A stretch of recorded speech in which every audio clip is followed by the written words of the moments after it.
Am I the jerk for telling my lesbian ex-wife that her partner cannot be my son's mom?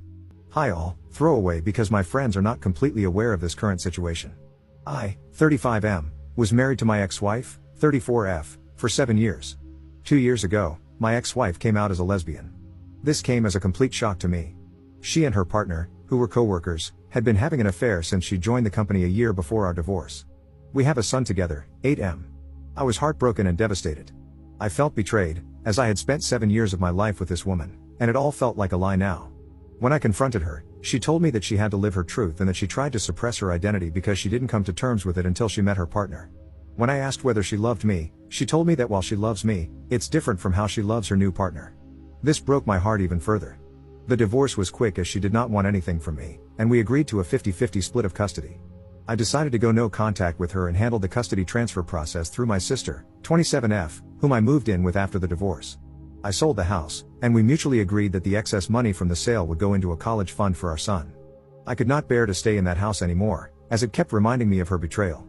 For context, she introduced her partner as her work friend, and I believed her. I had no reason to suspect anything, and they had several girls' nights, which I now figure were probably cover for the affair. For 6 months, I was in a depressive state because I didn't know where I went wrong. But this is one of those scenarios where nothing I could have done would have made it better. This realization made me even more depressed, and the fact that all the vows and little things she said at our wedding were all just lies trying to keep up a ruse made it even worse. The two people that got me through this state were my sister, to whom I am eternally grateful for helping with her nephew and supporting me while maintaining her career, and my college ex-girlfriend. Around 4 months after the divorce, we reconnected at a reunion, and she really helped me through the worst of it as a friend.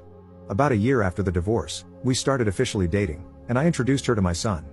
During this time, my ex-wife's partner had limited interactions with my son. This was not because of anything I said, but my ex-wife wanted him to adjust to his new reality. My son is at that weird age where he understands what's going on but doesn't fully grasp the situation. If you know, you know. He understands that mommy has a girlfriend and that mommy and daddy are no longer together. I'm pretty happy with how he has come to terms with the divorce, especially considering we didn't explicitly talk to him about LGBTQ+ topics. We had decided that we could discuss these things when he's a bit older.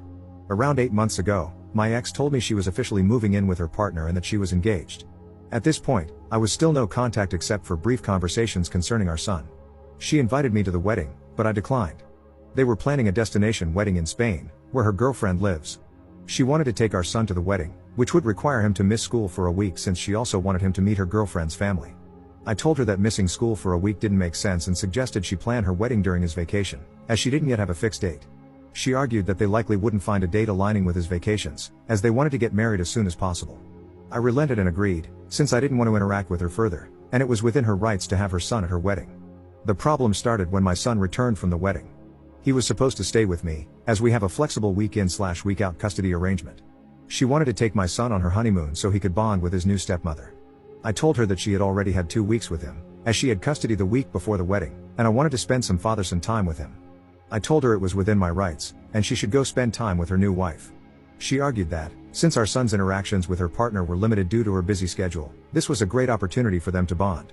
I told her that she'd already had 2 weeks for them to get to know each other. She said they were busy with the wedding and didn't have time.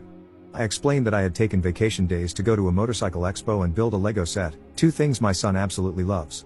She kept arguing, and I finally told her that custody arrangements are in place for a reason, and that was one thing I would not negotiate. She got angry and left. My son and I had a great time together. I even got him one of those kid-sized motorcycles since he liked them so much. Over the next few weeks, we returned to our week-in/week-out routine. One day, I saw that my ex had posted a photoshoot of them and my son under the caption #lesbianmommies. I thought it was just a post, but the way it portrayed them as a family didn't sit right with me. When I had my son for the week, I asked if his mom was saying anything to him. He hesitated but eventually told me that his mother had been trying to convince him to call her partner mom. This shocked me, as I never expected my ex to do this. Then again, I've been wrong before. I asked if it was something he wanted, and he said he felt much more comfortable calling her by her first name and that calling 2 people mom felt weird. I told him it was okay and that he shouldn't feel pressured to do anything. I called my ex and asked to meet up because this was serious, and I wanted to discuss it. I confronted her, and she told me that since she and her partner were married, it was only natural for our son to have 2 moms now. I told her it wasn't okay to pressure him into calling her partner mom, as she is not his mother, doesn't have an active parenting role in his life, and any major parenting decisions require both of us. She tried to argue that, since my girlfriend and I were getting serious, I might eventually want our son to start calling her mom. I told her that, Even if we became serious, I would never try to convince our son to call her mom because he already has 2 parents, and he doesn't need more. Then she dropped a bombshell. She and her partner were hoping that, down the line, they could file for adoption. She assured me I'd still be able to see my son but wanted her and her wife to have legal guardianship because they wanted to build a family. I told her absolutely not, and that our partners have no say in our son's life. She accused me of being homophobic for denying her the right to a complete family. I told her that her life choices are hers, but our son's life is something we decide together. The issue escalated further when, 3 weeks later, I found out that my ex had enrolled our son in Spanish lessons, which he told me he hated. For context, my ex is Latin, and her partner is Spanish, so they speak Spanish at home. We had decided to raise our son in English, as she speaks it better than Spanish, and I don't speak any Spanish. When I discussed this with her, she said she wanted our son to connect more to his heritage. I told her I didn't mind the idea in principle, but we'd tried this several times when we were married, and he had shown no interest. She said it might be different this time, as there are now 2 Spanish speakers at home. I told her I was all for bilingualism, as knowing 2 languages is an advantage, but forcing him into something he doesn't want makes no sense. I even suggested trying another language he might like. She accused me of denying our son his roots and went on a tirade, accusing me of denying him his identity and her the right to a family. My girlfriend usually stays out of these matters, but she advised me to contact my lawyer. My lawyer assured me that even if they filed an adoption notice, I could contest it, and it would take something exceptional, like abandonment, for my contest to be rejected. My ex keeps posting pictures of our son as part of her new family, and it's honestly started to trigger me. 2 weeks ago, I interacted with my ex's new wife for the first time after the divorce. She contacted me to meet up and told me that my ex had finally started to recover from the trauma of coming out and building a new life. She accused me of being emotionless and uncaring during the divorce, guilt-tripping my ex into agreeing to 50-50 custody, and standing in the way of their happiness. She also told me I should agree to the adoption in a few years, as they've always wanted a family, and I would still remain my son's dad and could visit him. I told her I didn't care about her emotional state during the divorce and that my custody demands were fair by any rational standard. I told her if they wanted a perfect family image, they should have a child of their own with no connection to me. I feel like all this has started to affect my son more than anything. He's a lot less happy than he was a few months ago, as we had started to adjust to this new reality. For context, since I know this is going to come up. The emotional trauma my ex faced stemmed from her family effectively disowning her after she came out. Her parents don't talk to her anymore. My son, however, has plenty of interaction with his maternal grandparents when he's with me. My ex-wife and her partner make significantly more money than I do. However, my ex-wife earns less than me, but her partner has a senior position and more stability. This was also an argument my ex-wife used regarding adoption, saying they could send our son to private school and provide a better life. The recent elections may have caused some of this urgency, as they worry they might lose adoption rights soon. However, they don't want to adopt him now, but in a few years, so I doubt this is the reason. Update 1 day later. Hi all. It's been crazy seeing everyone's reactions to the situation, and I wanted to share a quick update with you all. First of all, I'd like to clarify that my son and I have been going to therapy since the divorce. He was doing quite well until the whole mom saga happened. My in-laws disowned her after she came out. They were not even aware of the affair when she came out to them. They still spend time with my grandson under the condition that they don't badmouth my ex and don't preach their views to him. They agreed and said that they valued a relationship with their grandson over any political views they might hold.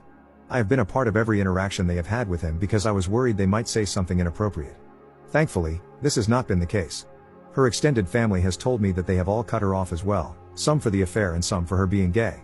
Our mutual friends also cut her off because of the affair. All our mutual friends were my work buddies and their spouses/partners. I did not ask them to do anything, they came to the decision on their own. I was actually glad when she told me she had made a friend on her own, as she used to complain about not liking her colleagues. We all know how that turned out. I'm pretty sure they're not planning to skip the country. I have all my son's documents, and we decided this during the divorce because she was still figuring out where to go. Since I was moving in with my sister, the chances of them getting misplaced were low. I have also not received any demands for the documents, and she returned the passport to me when we came back. The whole adoption thing probably stems from the fact that my son has a very close relationship with his mother. The only times he has really complained to me are when she asked him to call her partner mom and when she made him take Spanish classes he didn't want. We did everything for him equally during our marriage, but I had to travel out of state to my parents frequently during COVID because they were sick with pre-existing conditions and couldn't take care of themselves. My sister was on an assignment abroad at that time.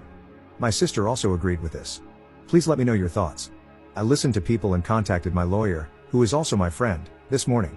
He told me the same thing as last time, that it would take something really unusual for the adoption process to go through, like child abandonment.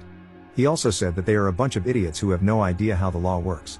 He also told me that if the whole "we want to adopt him" is a real thing and if she is talking negatively about me to my son and I could prove it, I could get custody. This has not been the case, as I've not heard my son say that his mom says bad things about me.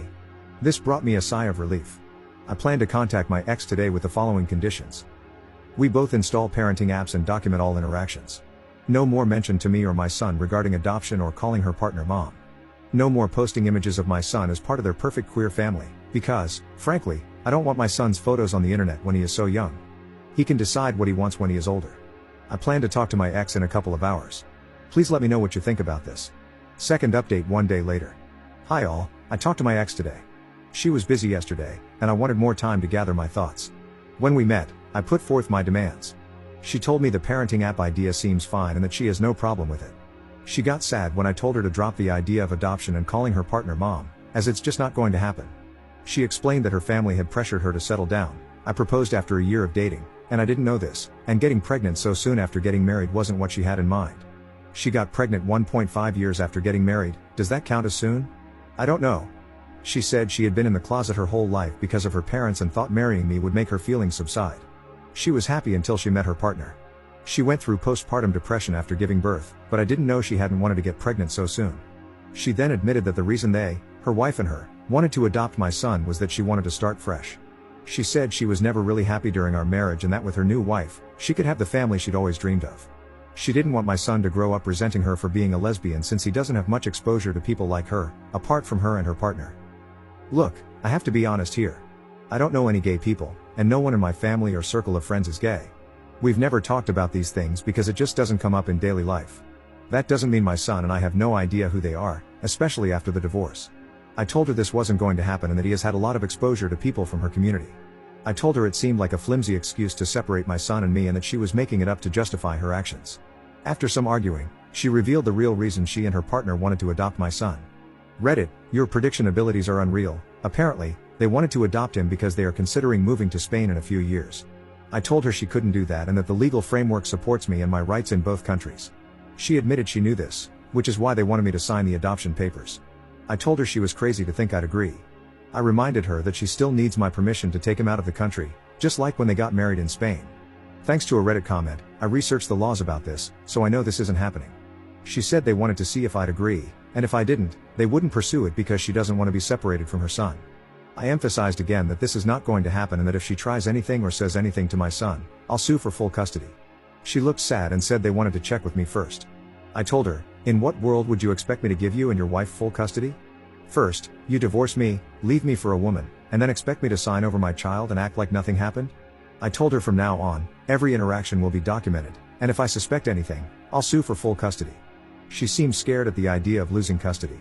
I don't think she considered that possibility, and she agreed. I also told her not to try to create this picture-perfect queer family because it's not going to happen. Our son has a mom and a dad that he spends half his time with, not two moms. He is not her affair partner's son. He's her son and mine. If she wants a child with her wife, they can have one on their own. I reminded her that the courts are more likely to side with me because of what she's been trying to do and the fact that I work from home and spend more time with our son than she does.